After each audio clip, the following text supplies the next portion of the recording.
श्री कृष्णाय नमः। श्री गोपी जन वल्लभाय नमः।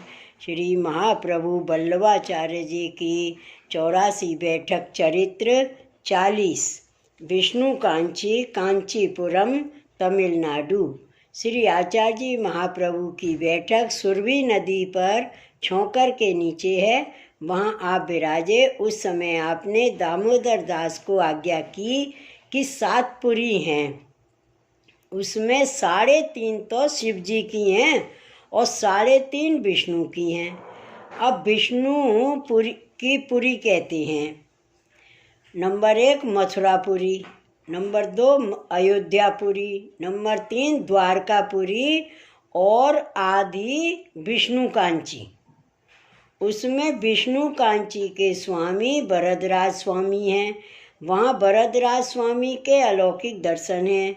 दर्शन के लिए यहाँ आए हैं, किंतु मंदिर में जाना नहीं होगा। तब दामोदर दास ने विनती की कि आपने मंदिर में पधारने की मना की है, उसका क्या कारण है। श्री आचार्य जी ने कहा कि जयदेव जी कभी हुए हैं, वे यहीं पर हुए थे। वे वरदराज स्वामी के कृपा पात्र थे। उन्होंने 24 अष्टपदी की रचना की है। निज मंदिर की सीढ़ी भी 24 हैं। एक एक सीढ़ी पर अष्टपदी लिखी है। इस कारण भगवान नाम पर पाँव कैसे धरा जाए, इसलिए पधारना नहीं होगा। तब दामोदर दास ने प्रार्थना की कि वरदराज स्वामी पधरावेंगे। यह बात श्री वरदराज स्वामी जी ने मंदिर में जान ली। आपने विचार किया कि श्री आचार्य जी मंदिर में नहीं पधारेंगे तो मेरे को इनके श्री हस्त का स्पर्श नहीं होगा। इस कारण श्री वरदराज स्वामी श्री आचार्य जी महाप्रभु को पधारने के लिए आप सामने पधारे। श्री आचार्य जी से मिलकर आपने आज्ञा की कि आप निज मंदिर में क्यों नहीं पधारे। तब श्री आचार्य जी ने कहा कि आपके दर्शन से तो जीव कृतार्थ हो जाता है, किंतु भगवान नाम के ऊपर पाँव कैसे दिया जाए। तब श्री वरदराज स्वामी हाथ पकड़कर श्री आचार्य जी को अपने मंदिर में ले चले। मंदिर में जाकर आपने सिंहासन पर गादी तकिया पधराए। वहाँ एक हस्त सिंगार नाम का मुखिया था, उससे श्री वरदराज स्वामी संभाषण करते थे। इसलिए आपने उसको आज्ञा की कि अब तुम सब पंडाओं को लेकर बाहर निकल जाओ। तब पंडा मुखिया सब बाहर निकल गए। पीछे 2 मुहूर्त तक श्री वरदराज स्वामी ने श्री आचार्य जी महाप्रभु से वार्ता की। उसके बाद श्री वरदराज स्वामी ने कहा कि अब श्री गोवर्धन नाथ जी का प्राकट्य कहिए। तब श्री आचार्य जी ने श्री गोवर्धन नाथ जी का प्राकट्य सर्व प्रकार से श्री वरदराज स्वामी को कहा। सुनकर श्री वरदराज स्वामी बहुत प्रसन्न हुए। 2 मुहूर्त पश्चात हस्त सिंगार मुखिया को बुलाया।